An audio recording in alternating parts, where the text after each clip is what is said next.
mwana naza ya kobeba akomi majeur asi a débordé ligne ya kozala réinsérer dans une famille asi a débordé donc mwana na komi na aller sans retour. Je vous trouve juste méchant sur les réseaux sociaux. Vous avez la matière, ce que vous dites, Enoch a mwana Sarah Sundol Enoch. Est-ce que ça matière?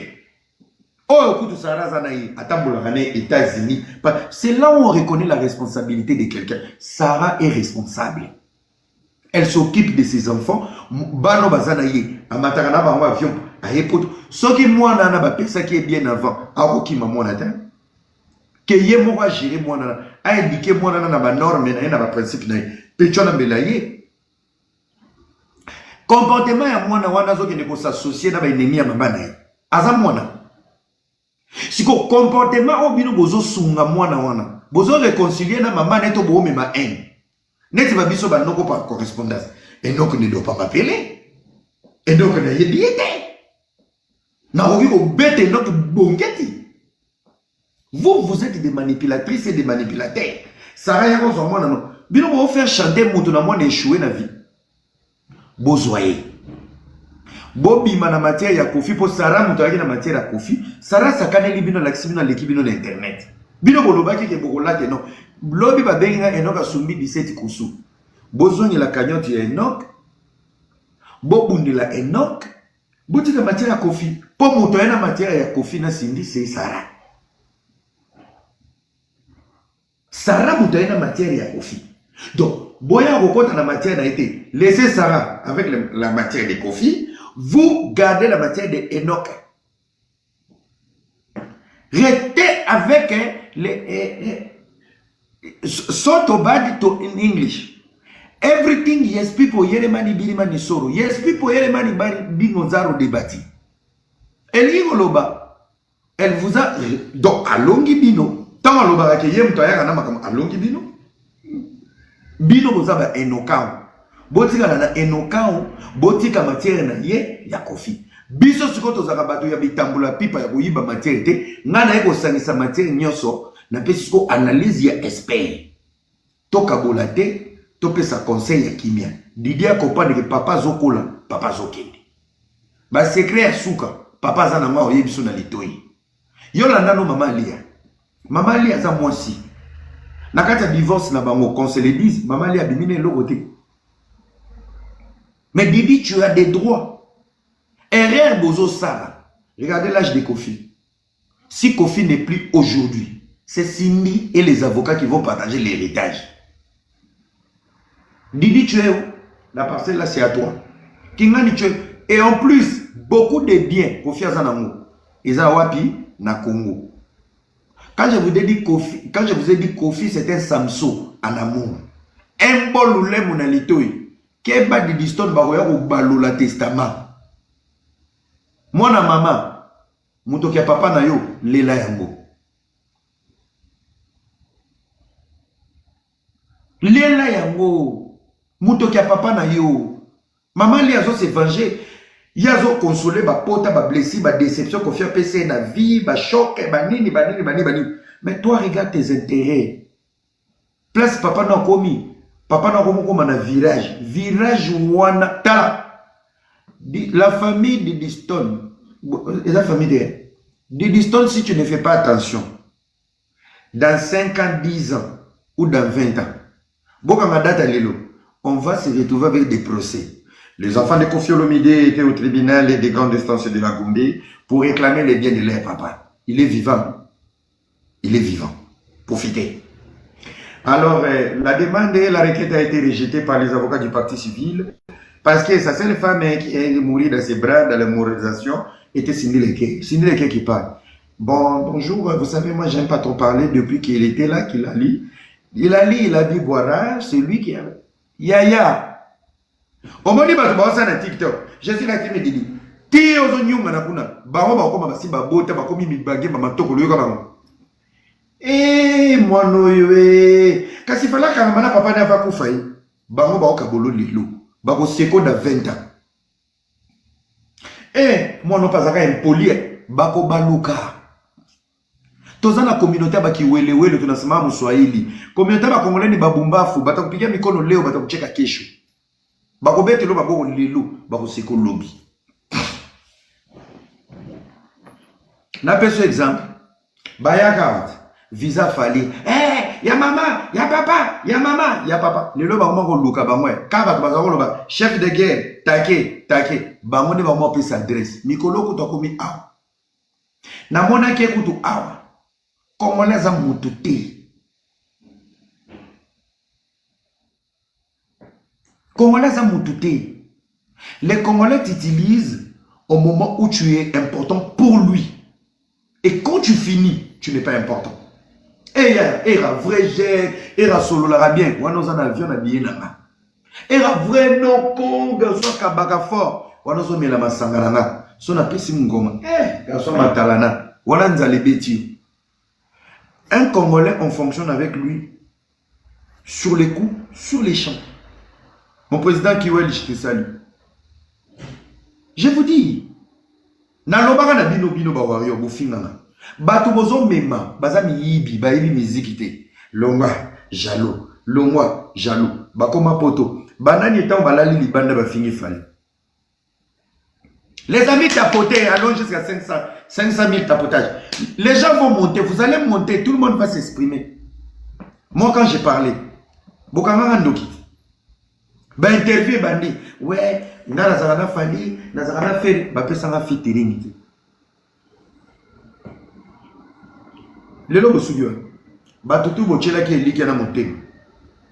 Ba bandi au film. Te wani deza boy, kende na bango bongo. Les lois Alexia Zofinga dans les vides, bozo croiser les bras. Bato Alexia Zofinga, soba kati epota. Il y aura des warriors qui viendront commenter. Yopo leki si fallait azaki na posa na moti. Mais tant au finga, chef de guerre qui n'est na bango bongo. Tant ba okate litam, yopo leki sa qui est combat. Mon dit soit celui qui se bah comment mon la Bible. Vous pouvez lire dans Deutéronome 1728 1822 na page Asuka. Dans Deutéronome la Bible dit maudit soit celui qui se confie aux Congolais car il regrettera l'encouragement. Dans Deutéronome bah comment va Congolais. Bah biso auto-résistant na succès réseaux sociaux pour na yoka Congolais. Era tolinga oza ebembeno nyama yom to memanga réseaux sociaux. Voilà quelqu'un tu n'as pas nettoyé tes fesses souvent dit garçon mazaka maele mais façon imbécile yo pesa na façon za na réseaux sociaux ali boma na mutuno na kenda na bino na façon na nga na désordre na nga na vanda po na kinga na oka conseil à mutu te na oka conseil à mutu te. Vous là vous vivez pour les gens. Au moniteur tu fermes ta gueule, tu m'écoutes, tu écoutes les contenus ou pas. Yom toyeba. Moi, je ne suis pas là pour vous cibler de me suivre. Qui vous a dit que dans la poste à succès? Dans la poste à succès, dans la poste à abonné. Si je vous informe aujourd'hui, Ngai n'a l'équipe déjà nombre à vous bloquer dans TikTok. J'arrive pas à bloquer. N'a l'équipe nombre à vous bloquer dans TikTok, on a Facebook. Donc ça veut dire que j'ai bloqué plus de 20 000 à 30 000 personnes. Mais puis vous avez ça, vous bloquez les abonnés dans c'est moi. Je dois exister. Pour un imbécile d'abonné idiot existe. Je dois exister pour qu'un frère soit abonné à moi. Moi, je n'ai pas des abonnés, j'ai des frères. Si tu es abonné à moi, parce que tu es mon frère, tu aimes ma pensée, tu aimes ce que j'ai fait. Si tu dois me reprocher au commandant privé, par politesse pour me protéger. Si tu me manques du respect, dans le commentaire, c'est que tu es un imbécile de ces idiots abonnés. C'est une vérité. Omi mon ami, mon ami, mon camarade, na kola na veni no. Na liana yo, tata no yebinga. Vous êtes découragés. C'est comme si, parce qu'on est sur les réseaux sociaux, tu as facilité, tu as master, tu peux écrire n'importe quoi. Yo, tu as les réseaux sociaux dans la vraie vie. Na fait une solution, tu n'arrêtes de bis dans solution. Boni, on a profité d'un méga. Pour finir, dans les dossiers de Koffi Olomide, les amis Tambosa l'analyse. Ne créez pas de scandales pour diviser encore diviser. Bah, côté li Koffi, bah, côté li Didi, bah, côté li Maman Lia. Une question. C'est quoi le but? C'est quoi l'objectif? Tout ça, la tapé, bah, live, quoi, réunir, bah. Tout ça, la live, communiquer. La communication, c'est la troisième voie, la voie des 100 voix. Ça doit aider. Vous comprenez? Ça doit aider. Voilà. Tu es qui, toi, qui est qui a besoin de toi? Mais tu te retrouves dans mon live, tu sais que tu avais besoin que je lise tes commentaires. Vous comprenez? Tout ça, la voie des 100 voix. On peut faire réfléchir les autres. L'objectif. Parce qu'avant de pousser les gens de comprendre qu'est-ce qui se passe dans la vie de la famille Olomide, il faut tous à la paix, la stratégie. Tous le bapo, ba panzana les sous bien bien. To bango baya kokabela biso bango ba pesa biso ba matière bien bien ou soit to permettre bango ba bombisa.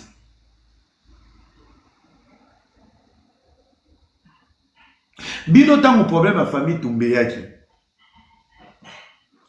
Na mona ki ba analyse bomika ko réconcilier bango et simbité. Les amis, mettez-vous du bon côté de l'histoire. Dieu va vous bénir. Dieu utilise des situations pour bénir quelqu'un. Lorsque ça a bougé dans la famille Olomide, lorsque ça a bougé dans la famille de Olomide, qui a été béni? Écrivez dans les commentaires sur Boyebi. Qui a été béni? C'est les paniers qui circulent. Les amis, Botala Bilo Moussousoute, Kakaboué, Menou. Merci beaucoup, ma chérie. Comment tu t'appelles? Lakisha. Merci beaucoup, ma chérie. Menou a été béni. Dans la crise où notre sœur Didi, avec le top des tops, place à Koyaki, le Seigneur a tombé Menou. Dans le bien, tout ça l'exercice, mon corps. Le nombre des années où Kofi traînait avec les Didi, les Delpiro, les Nini. Quelle a été la prière de Minou? Seigneur, mon papa. Nzambe, papa namba. Nzambe, papa namba. Ça a pris du temps. Ça a pris du temps. Lélo. Regardez l'épanouissement de Minou à côté de Kofi. Elle est dans la maturité de s'épanouir en disant « J'ai perdu beaucoup des années loin de mon père, c'est le moment de profiter de lui. » Basalisco, remise et reprise Nadidi. Pourtant, elle est dans le moment mon chrétien. Je respecte le choix de papa avec maman si. Je ne parlerai plus à maman si, mais n'a respecté, je serai là avec Yaminou et mon papa et mes frères. Pour l'honneur de ma mère, non, c'est sa maman cité. Mais que papa profite de moi et que je profite de mon papa. On appelle ça quoi en français? La maturité. La maturité. La maturité. Bozu Didi, beaucoup misipé Didi, deuxième femme à Kofido, Didi pas kotisi bombana. Parce que Bino bozo conseiller ma bé. Didi n'est pas l'enfant spécial que tous les autres enfants. Au final, l'obiamo, grâce à Cindy, n'a zongi libana na mayaka. Parce que Kofi c'est Samson en amour, après ça va s'écrire. Cindy a compris que tipo alinga abana, nombo type belé. Ouazala kia, mais qu'on se le dise les amis. Maman Lia alinga ki Kofi, mais maman Lia zala ki égocentrique. Mes enfants et moi ou rien. C'est clair. C'est clair.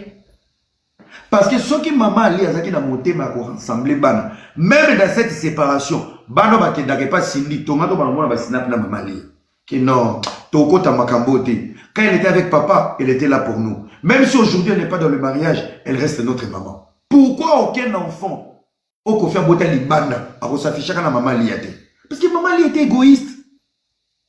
Voilà des analyses. Maman mutasimba kandaku maman mutasimba kalibota. Si Didi n'est pas tout le temps avec ses frères et ses soeurs, Azana succès. Maman lui était égoïste, Azana maman mouboui. Ngai na banana ngai. Guerre oyo et bandi oyo. Et ça, pour nanga, il y en a 3 volets. Il y a Liboso, vous voulez détruire Kofi, entre guillemets. Il a des erreurs. Je pense que bon, on a ça pour détruire. To, pour pousser à Koufamba ou toi soit investi. Ça, c'est le premier point. Mais oyo naza na analyse de l'été en ça. J'ai na bani analyse à mibale, je pense que vous êtes dans une guerre de l'héritage. Botimbi sikoyo ke kofiaza makambo héritage ezali. Bana ba musika. Bolini bo susu mukila makambo.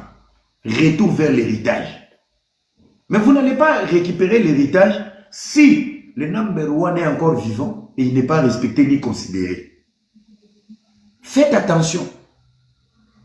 Tous ont la guerre d'héritage. Lili n'importe quoi qui zéni. Il y a un photo. Bazo analyse, c'est une pensée qui zéni. Azo va faire n'importe quoi. Femme celle avec le wifi, Bluetooth, mongol. On donne une pensée. Qui aurait. Vous comprenez? Guerre et héritage. Pour la minute, c'est une vérité connue de tous. Maman Lia, nenga bima les balles, viera mo bete 12 chokena. Abima ne l'autre côté, mère azan appartement té, mère azan rien. Boke retourne. Place vers Amazon, bah oui, na tikala ki 15 ans, na yaka susu potote, na tikala ki Véran avait déjà analysé les profils ya maman banana. Les amis, la tromperie est une trahison, mais la tromperie n'est pas l'unité de mesure de l'amour que nous les hommes nous portons à nos femmes. Je peux répéter ou pas? Je m'adresse aux mariés. Je parle en tant qu'homme. Je ne généralise pas. La tromperie d'un homme ne définit pas l'unité de mesure de l'amour que nous portons à nos femmes. La tromperie, c'est de l'immaturité. Je suis d'accord. La tromperie est une bêtise qui trahit et qui blesse, mais la tromperie n'est pas définie comme l'unité de mesure de ton amour. Ton homme peut te tromper en sachant qu'il t'aime, parce qu'il a déconné. Mais aux autres tromperies, on a été au commissariat, on est unité de mesure que ça mette ton amour en cause. Il n'y a pas deux hommes au monde. Aucun yebi, banana botama. Les seuls hommes au monde qui étaient fidèles. Oh ngana mona na misu, oh ngana yoka, mais c'est Roy Bondo. Oh ngana yebi. Même papa biso je crois pas.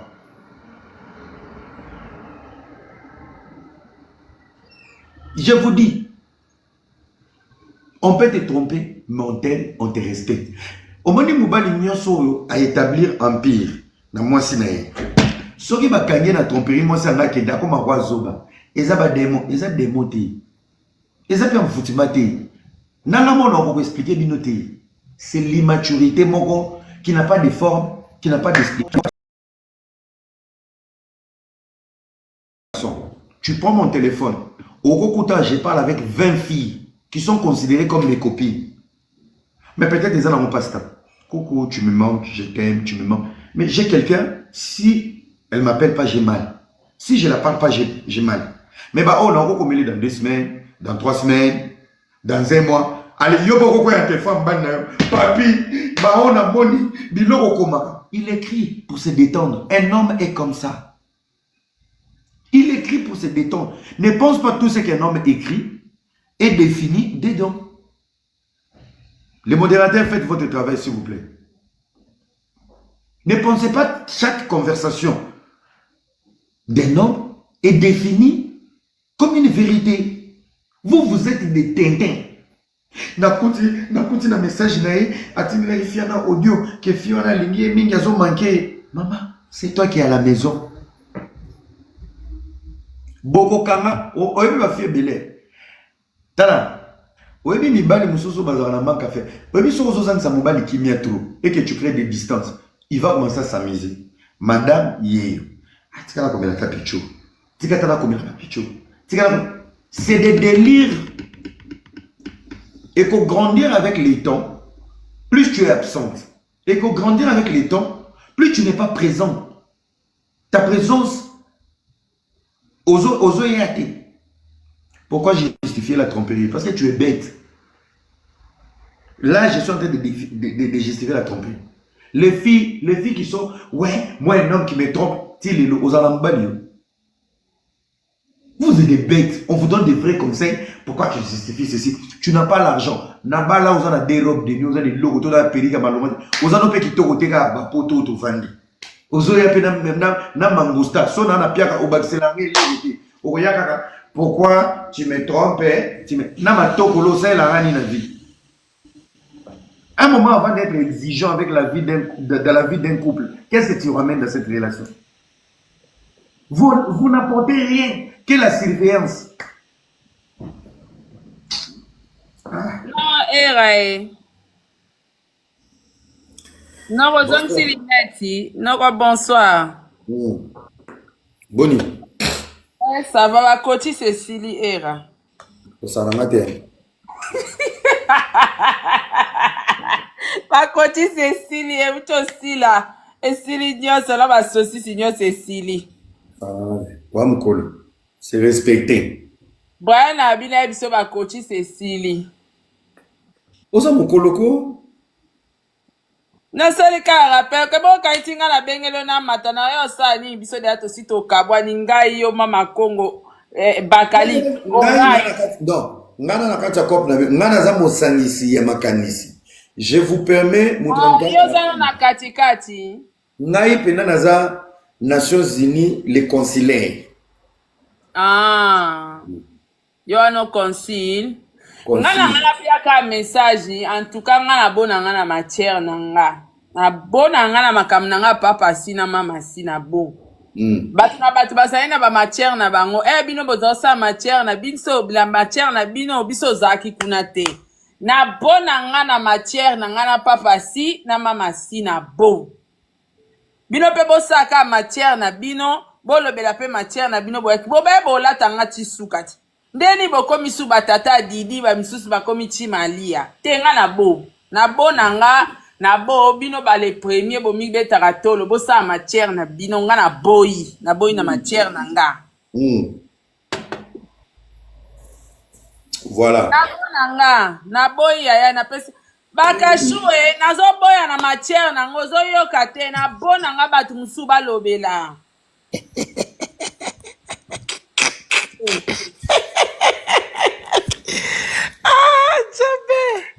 Sarashu ebisayo. Eloko eleki ke zate papa. Sarashu omoni na ebisayo. Matière oyo omoni era ninga so analyser. Era yo kata pena makapo era sa au milieu du village. Biso to adeka. Te ya za netre. Biso to adeka. Bino boza ka mususu ngana ka mususu era sikwa se prononcer ça na netre na kata mambo. Analyse nem te sala musala. Mais si qu'on en a rappelé, au moni matière oyo ye nango Sara, yo noza mukolo matière, to boy na biso, matière na biso to abata M23, to boy mama M23 boya. En tout cas, mama Kingabwa bima na matière na biso. L'île Makolo oyo eza matière à Sara, kokota mama Sara te. Tika biso moko to puta na l'île Makolo. Et puis deuxième communiqué, Molei Simakila azosala barbecue. Yaya mutunyo salo kende moi goûte na ya makila ko bosana te ko lia zala sûr et certain. En tout cas on a lobaki te. On a lobaki te. Kasi Sarashu barbecue do sala makuna na Belgique. Oh barbecue ntabagolia agogo yaya kobo sa te moi likila e kozanga te na kata musula ntaba ke likila pamba te na mwankpa oyebi nkpa seza nini pa bakali eza farata de kobo sa te abo salaka koyebisa bino ke mwanye e ozala kata biloka kolia wana eza secret na yebiso to dévoiler kaka. En tout cas oa kosala erreur akei etali on a lobaki te yango déjà na lobby. Ma première communiqué eza matière à Sara to boyi batu oyebi kozala M23 te ko lobelango te créer matière na yo. L'île Makolo, message eza pona yo. En tout cas, l'île Makolo, pardon, tous à la Mikolo, toboyi makambo na biso okota. Deuxième communiqué, biso nyonso toke concert à faire mutu moko te ba pexi akende. Mais yaya ba after egozala ebele.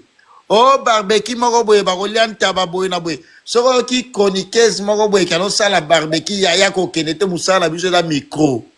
Barbecue la domaine na biso te. Mutako sabino te. En tout cas, on a deux communiqués, on a communiqué importante. Ngapina yaki kopesa communiqué important po na mona no ngapina na moni noko era azape ana katikati pe aka no lobi azane na kanta zolo bane pe bien a rapeleka ya didi papa akoli ba bien ko ya kotikala akoyoka liloba suka papa te. En tout cas, on a raison noko.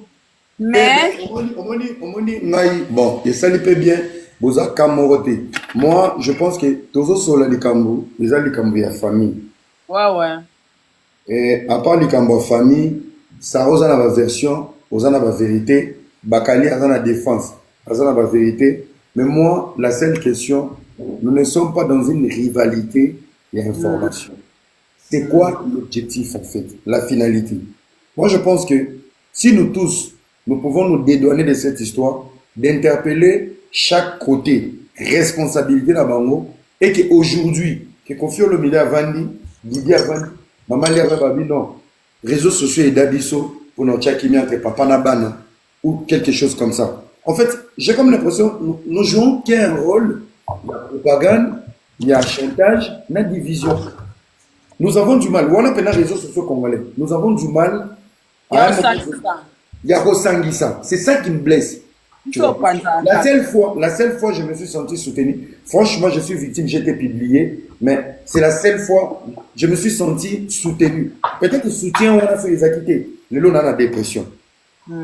Alors, ceux qui n'ont pas de soutien à Batou, il y a ma lame, qui m'ont donné cette force. Parce que quand on est faible, on arrive à puiser l'énergie, à ce moment-là, j'étais faible. Mais les bonnes personnes tout autour de moi m'ont donné de l'énergie, de ne pas déprimer, de ne pas lâcher. Et à quoi pour de ne pas de ramener cet esprit dans la vie à famille? Oui, Toyo qui m'attire. Alors, quel est le rôle que nous devons jouer? Est-ce que j'ai tout à parler? Parce que aborder l'autre bébé, Bakali à Tanaka, avant tout aborder. Kotoba Naka, tout aborder. Est-ce que ils ont mis pour réconcilier parce que c'est une histoire qui date. Mais ce que ont dit l'élo, c'est que ça veut dire potan nezo kaokate. Parce que le rôle de jouer, toujours agrandir, toujours réunir, toujours séparer, toujours réunir. Est-ce qu'on doit réfléchir d'aider aussi les autres? Ouais. Tu vois? Parce que si on le fait bien, on peut aider. Ça c'est clair. On arrive à influencer. Ce que l'élo commence à ma promotion, parce qu'on arrive aussi à influencer promotion. Ngana Rosala, ma remet ma billet, pour ma cause, ma fait na sommeil écoute bakali billet. Donc dans un ING, il faut être 10 billets, je voulais voir au moins 10 personnes, moi, bisous,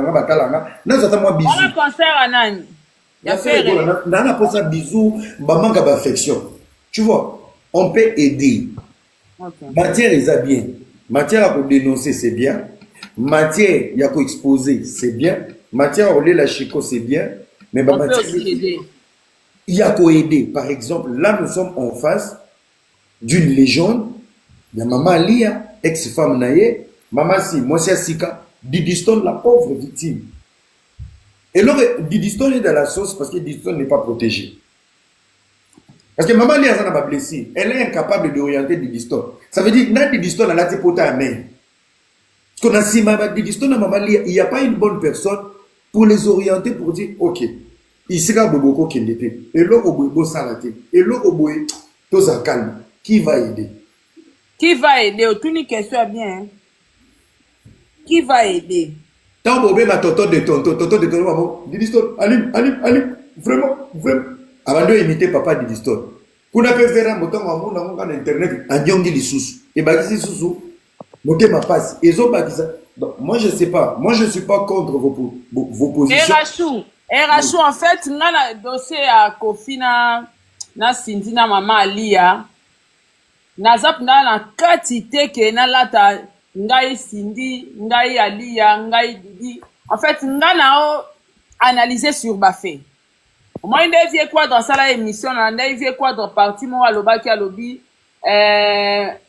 Mama Brigitte yé mo mutaro senga biloko aza envie à profiter botu nae. Entre temps avec quoi dans bosani ke ngana yamba ide Mama Brigitte. Donc après ko loba makamba ba valise. Mama Brigitte na yamba qui est déjà alobi ke soki mama alia mutatinda abenga ki ba pesa biloko ne se ka benga inani abenga Kofi abenga papa Fosta abenga inani. Entre temps Yazola kisanga muta benga ki eza sentinelle papa wana vanda ki ola kise message à maman ali accordé azwa biloko. Donc bangonde ba benga ki eke ndaku wana mususu bazo buka. Soki moeza lo solo la maman ali azwa ba valise na eza awa. De maman Brigitte abengi maman ali accordé eza biloko nanga kende zwa yango. Mais soko komi kuna kokota na kati ya lopangu na bangote babimiselo ba valise libanda. Mettons nga na kosa l'émission ba makamanga na loba ina o Kofi alobe zelo moko loba ki yango bato ya Kofi bato ba filma ki ye moko Kofi a confirma ngo donc na yaki te bato bato neti bata sindi balati senga ke ali ya mutatindi nga na ya okosela Kofi makambo entre temps nga na sale loko eza yango Kofi alobi ye moko a confirmer même kombo na zotanga jour wana na live Bakali Mama Brigitte ayoki yango na mnonga Kofi. Donc, nga naza penda plus sur ba fait.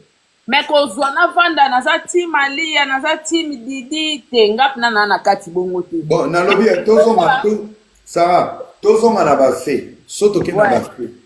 Tant maman li elle est consciente que baza suna Kofi te. Ça ne doit pas venir de Kofi le bidi kwa ya biloko na ye. On est d'accord? Que suna nga sikoni biloko ese sali ba 3 ans. En fait, il faut relouer bananu quand est-ce que bango divorce ezala prononcé, est-ce que ezala peut prononcer. D'abord c'est ça, place to loba. Et après, tant au divorce ezala qui prononcé, qu'est-ce qui a fait que maman liya sundola biloko na kati ndako yeba si basali divorce na mobali et sindi pandima biloko ngo evanda pendant 3 ans de biloko ebima. Non. Non.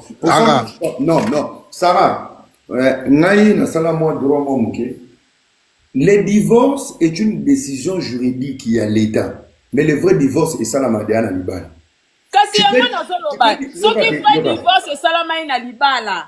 À part ya kokoma, ke ngane na zabo na tiki na mobali, na tosa. Non, à ce moment, écoute, le divorce, tant que l'obara divorce, parce qu'on n'arrive pas à se séparer. Mais la décision, je t'explique, une femme peut quitter une relation en 2010. Azalaka lisusu te azana posa te l'état kaboli batu na 2015. Kasi yango na oloba divorce ezala prononcé ou pas. Divorce entre Kofi na Ali et Salamate, Ali akenda atika ndaku. Siko tango Ali akenda atika ndaku na conscience ya yemo Ali ya ebi katika biloko. Mais tango azwa ngote, tom so considéra déjà que Laura mwasi msusa azala ndaku wana tom so abebisa biloko ngo pour preuve biloko ngo komeliete ayebisi banderone basana ngo eloko balingi. Donc peut-être atika ki on a nenga sabotage que biloko na zwa na nzela na ye. Non, Sarah nangana bakiselo moko zela bakali.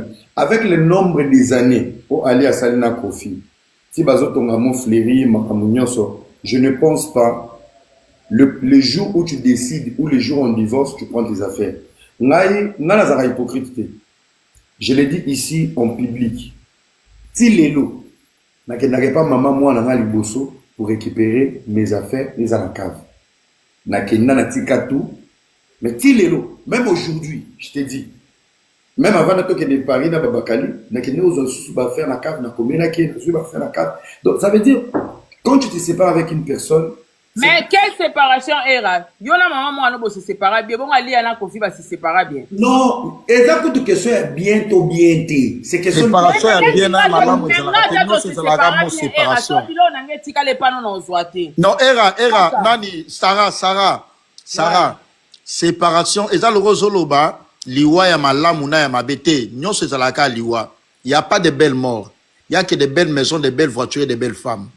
Au moniteur on solo ba que non séparation na bango ezala ya mabe ou ya malamu ozo prononcer déjà mot wana séparation et tikalika séparation ezaka ko kabwana. Sarah omoni na au moins na dossier oyo, hein, au départ, yom to na matière to lobiango awa. Au départ, tous à la peine sincère, tu avais bien commencé. Acharnement à la quitter, ouye, nande ba yaoza ba valise wana na mutu karamon fleuri tout ça. Parce que t'es zelana si ça idée nanga pardon. Orolo banayo. Na otike la yo era poser ma question ne bo sola na eponga no to akamote to s'attendre te. Mais nana rappeler ka yo que la façon dont on doit ça la makambu au départ au tapaki à côté te franchement je te dis sincèrement prévané tango banda ki yango ngana fongola ki live o na lobai ke toza na même penchate yo za na penchana nga pe na penchana nga yango na to kabwani nanu na point wana o mataki na live nanga mama konga mataki na live nanga to pesa ni ba point to moni ke non e coïncider te mutu na mutu ana vision na ye c'était trop bien mais tala ba live na yo avant ngana sali je n'ai que 2 live au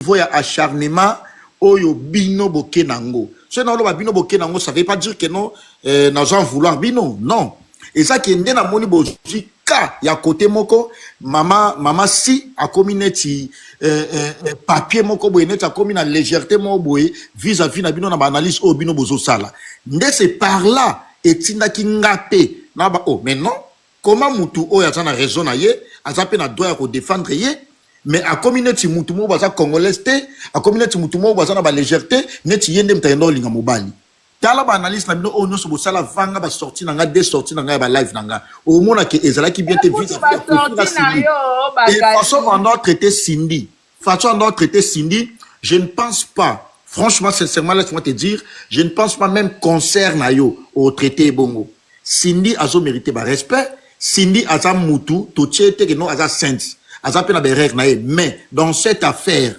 je ne pense pas que non, il y a le mot quoi. Et là, tu le mot ngamo pe mamso na victime ya ba point mso na ko dévoiler en côté. Ko constater non moi si so akabwana mobali, so e biloko ya mobali zala ina ndako ya mwasi mobali anda ovana na ndako ya mwasi. Un exemple, to chango ya mobali, to chana moi cité. Biloko wana se mwasi ana sana bonne foi, akobwaka biloko wana libanda te. Ce mobala sengi abimana nous pour la sécurité na ay nolala tapa ba camarade na ye ou pas ba ndeko na ye mais biloko ne so eza ebele ako senga mwasi etikala na wana so ki biloko etikali biloko ne zomaka au moment où so ka zinda kuna ye basi msusu s'en fout soit du pe mobali mwaza compréhensif akolo ba non chéri tika biloko ne vanda nango so ya zi place na ye ayo zo biloko na ye parce que bon c'est séparé déjà. Ça peut être aussi pareil avec Madame Cindy. Akolo ba peke non ndako eza munene. Biloko ne eko fana par exemple na chambre o ezalaka vide wana jusqu'à ce que ayo za biloko na ye. On ne sait jamais. Mais comment to lo ba ke non depuis ba kabwana. Mais laisse-moi te dire que non Sarah le divorce a été signé prononcé et signé depuis le mois de mai de l'année passée 2024. Divorce entre Kofi et Cindy, pardon, et Mama Lia, bah signa divorce. Na bombi date, mais na mois de mai, y a année passée, divorce déjà bah signa yango. Ok? Donc, comment les réseaux sociaux, les tribunal té. Jamais te regarde. Comme en réseaux sociaux. Bilo mso esenga ka to ya kolobango ka na réseaux sociaux. Sarah, nous non toloba. Yoki na ngayo makamba Cindy ezaboe. S'il te plaît bakali. Nga un an au préalable na mwasi en dehors ya média nini nga na ona mwasi. Voilà. OK? Na ki mwasi onga na zali. So na zi moni alia nga na okote la penza alia te. Nga na solo la réalité à vie.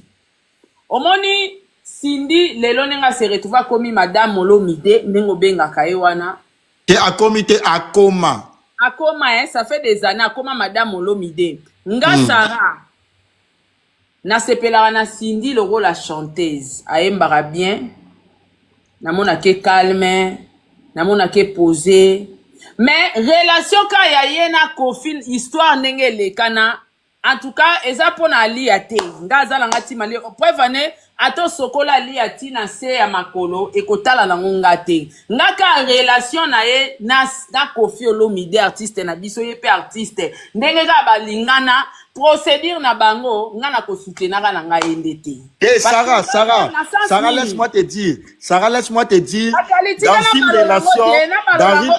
relation on s'attend pas on s'attend pas. Non, non.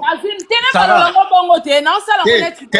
Sarah, au moins relation, bah s'attendait à une coïncidence, il y a rencontre la bino. Toute rencontre est tracée par Dieu. Coïncidence, nous sommes tombés que beaucoup de gens mutu. Et ça, des gens nous ont que beaucoup de circonstances. C'est que vous oubliez. Bozo tia Cindy que aza mwana musala azala ki mwana musala ya Lia. Cindy n'a jamais travaillé chez Maman Lia. Azai mwana musala Lia te papa. Wana eza mafinga kaya ba koksu kora bese. Non mais on doit bien corriger ça pour que les gens comprennent. Madame Cindy n'a jamais travaillé chez Madame Ali après vaner quartier latin. Voilà. Oui, non Sarah, au moniteur ton nuancé logo moko. Prévaner quartier latin tango kriyamaki. Même Maman Lia Zala quitté. Bah, Madame Godet peut Zala quitté. On comprend? Donc, Maman Lia aïe après Madame Godet aïe même après AC Milan. Ok? Donc, dans Madame Cindy aïe, tu ben aïe moi na musala ya Maman Lia. Te pour aïe na entreprise où ils a quartier la terre, où ils a statut, où ils a règlement d'ordre intérieur. Na quartier la terre, où ils a entreprise, où on a comment Maman Lia a exaté. Bref, on est sur le Kofi Lelo Oyoyo. A se décidé que, à ce moment, orchestre, ils avec décision Maman Lia. Maman Lia écoute à quartier la terre. Cindy a travaillé dans le quartier la terre, le gars là, musicien, tout, on va travailler dans le quartier la terre. Pourquoi ce bobenga Cindy, moi, na musala Maman Lia? Bah, musicien, nous sommes dans le quartier la terre, bobenga, bah, moi, na musala Maman Lia, pourquoi? Oui, t'es Nabi kato éclaircir, hein, pour battre ma idée. C'est bah, bobenga Cindy, moi, na musala Maman Lia, c'est que bah, musicien, tout, bah, les cas dans le quartier la terre, bah, ça, bah, na musala paye à Maman Lia. Admettre en bongo. Ce que ça bongoté. Alors, laissez la dame vivre en paix avec son mari. Surtout que dans bongo so bima acharnement, la jalousie mal placée. En fait, le problème est acharnement au Cindy et mon mutalukango, maman si mutalukango. To échappé dans tes zones. Alors, quand on dit ça rende, qu'on fait l'ingate falaboya. Et puis, pour aller n'a expliqué, on a expliqué. T'es pas l'ingate était kolinga déjà to admettre. Au moni ndeto zaraboya bakali ata na ndenge to ana ba famille eza na famille na mususu famille na nga batu mususu pe balinga Diego te eza pe na famille ya Diego batu mususu balinga nga te c'est pareil il aura relation ya Kofi na Cindy batu nyonso tu bako linga relation na ena Kofi mususu ba olinga ba d'accord te mais to comme une obligation ya ko admettre ngo parce que Kofi ala kisi biso ya lingi on n'a pas le choix. OK? Problème est où ta wapi problème